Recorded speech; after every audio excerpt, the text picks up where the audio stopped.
And King Nebuchadnezzar at this point is commanding everyone to worship a gold statue. And 3 young men, 3 teenagers by the name of Shadrach, Meshach, and Abednego decided that they're not going to compromise their faith. They're not going to worship any false god. Right? But something stood out to me. These 3 young men said to King Nebuchadnezzar that, even if you are to throw us into this fiery furnace, God will set us free from it. Right? But something came that is even more interesting after that. The verse right after where it says, but even if he does not, even if God does not come through for us, and we burn and die in that furnace, he's still faithful. Right? This is just basically giving us an idea of what we can incorporate or how we can pray to the Lord.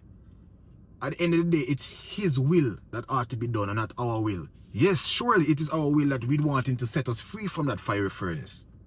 Right? But at the end of the day, these 3 young men know that it is God's will that will supersede anyone's will at all.